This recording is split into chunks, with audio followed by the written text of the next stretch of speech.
परमाणु की जो जनरल संरचना है, इस संरचना के दो तीन एक पॉइंट लिखो आप लोग, देखो आप लोग। जो नाभिक है परमाणु की, नाभिक नाभिक परमाणु के केंद्र में स्थित होती है, परमाणु के केंद्र में स्थित, ठीक है। और दो नंबर बात, जो नाभिक है, जो परमाणु की नाभिक है, इस नाभिक में दो कण होते हैं, प्रोटॉन और न्यूट्रॉन। नाभिक में जो प्रोटॉन व न्यूट्रॉन दोनों कण होते हैं, इन दोनों कणों को सामूहिक रूप से न्यूक्लियॉन कहा जाता है। अब प्रश्न आ सकता है, न्यूक्लियॉन से क्या अभिप्राय है? तो न्यूक्लियॉन का मतलब होता है न्यूट्रॉन प्लस प्रोटॉन। नाभिक में, परमाणु की नाभिक में जो प्रोटॉन और न्यूट्रॉन पाए जाते हैं, उन्हें सामूहिक रूप से न्यूक्लियॉन कहा जाता है। अब देखो आप लोग, जो न्यूट्रॉन है वो उदासीन है और जो प्रोटॉन है वो पॉजिटिव चार्जड है।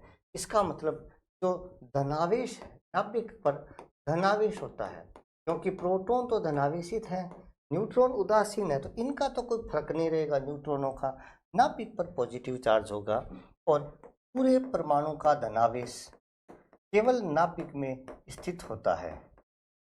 पूरे परमाणु का धनावेश केवल नाभिक में स्थित होता है। इसके अलावा परमाणु में कहीं पर भी धनावेश नहीं होता, ऐसा माना जाता है, ठीक है। इसके अलावा परमाणु में दूसरी चीज होते हैं इलेक्ट्रॉन्स, कोष होते हैं, और इन कोषों में इलेक्ट्रॉन्स जो है, इलेक्ट्रॉन पाए जाते हैं, और इलेक्ट्रॉन्स जो है ये नाभिक के चारों ओर चक्कर लगाते हैं।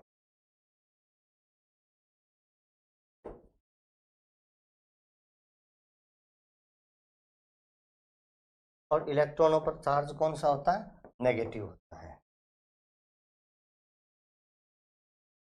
ठीक है। अब जो ये कोष हैं, इन कोषों को KLMNO इस प्रकार से प्रदर्शित किया जाता है, और इन कोषों में इलेक्ट्रॉनों की निश्चित संख्या होती है। मैं आप लोगों को ये अभी थोड़ा बता देता हूँ, फिर इसका विस्तार भी बताऊंगा। अब जो कोष है, इधर मैं लिख रहा हूँ कोष, कौन सा कोष है? सुनो एक बार, किसी भी कोष में, किसी कोष में इलेक्ट्रॉन्स की अधिकतम संख्या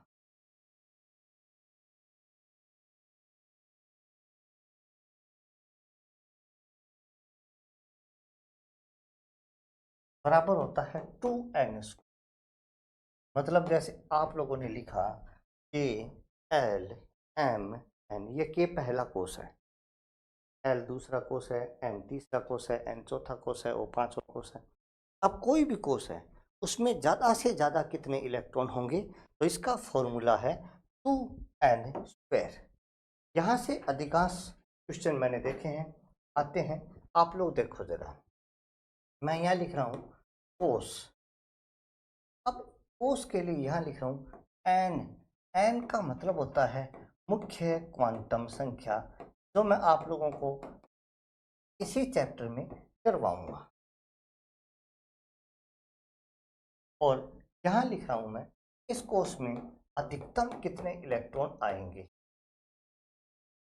अधिकतम इलेक्ट्रॉन, कौन से कोष में मैक्सिमम इलेक्ट्रॉन्स कितने आएंगे, ये आप लोगों को मैं बता रहा हूँ। और आप ध्यान से सुनेंगे तो आपको बढ़िया तरीके से समझ में आएगी। जैसे आप लोगों ने लिखा, आपको 4 कोष याद रखने चाहिए, मैं आपको 5 तक बता देता हूँ। KLMNO,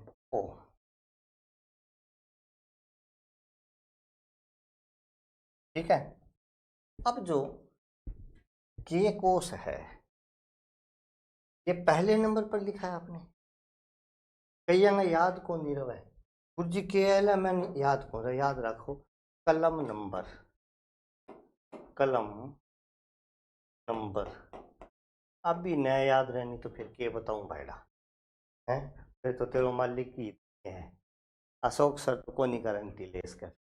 के एल एम कलम नंबर। ये कौन सा नंबर पर आया है जानू देख, 1 पर 1, L 2, M 3, N 4, O 5। एक बार क्वेश्चन आया कि M कोष के लिए N का मान कितना होता है। M सोरो के प्रश्न हुआ है ढेरी कई मैं मूर्ख स्टूडेंट का इसको मान जी का गलत कर दिया है। ध्यान कौन दे, के एल एम अधिकतम इलेक्ट्रॉनों का फॉर्मूला क्या लिखा तुम लोगों ने, 2n square. Formula 2n square यानी 2 इंटू एन का मान कितना है यार, 1, 1 की स्क्वायर बराबर 1 की स्क्वायर का मान 1 हो गया, 2 की 1 से गुणा करेंगे कितना आ जाएगा 2। तो जो के कोस है इसमें ज़्यादा से ज़्यादा 2 इलेक्ट्रॉन भरने हैं। अब जो एल कोस है इसके लिए क्या लिखेंगे, 2 गुणा 2 की स्क्वायर, क्योंकि यहाँ एन का मान 2 है, ध्यान से देखो। तो 2 गुणा 2 की स्क्वायर 4 हो गया, 4 दूआ 8। अब क्या आएगा, 2 गुणा एन कितना हो गया 3, 3 की स्क्वायर, 3 की स्क्वायर 6 थोड़ी होता है। कई स्टूडेंट्स सोच रहे हैं 6, अरे मूर्ख 3 की स्क्वायर 3 तिया 9 है बावड़ा 18। 2 गुणा 4 की स्क्वायर तो 4 चौके 16, 16 दूआ 32। 2 गुणा 5 की स्क्वायर, 2 गुणा 5 पंजा 25, 25 दूनी 50। भाई साहब मैंने इस पेज में से जनरल साइंस में आपके कम से कम 10% देख लिए हैं जो इस पेज में से आए हैं, किसी न किसी कंपटीशन में आए ही आए हैं। तो किसी भी कोर्स में ज़्यादा से ज़्यादा कितने इलेक्ट्रॉन होंगे, ये जैसे देखो ये के है ना, इसमें मैंने इसलिए पहले 2 बनाए थे, एल में 8 बनाने थे, ठीक है।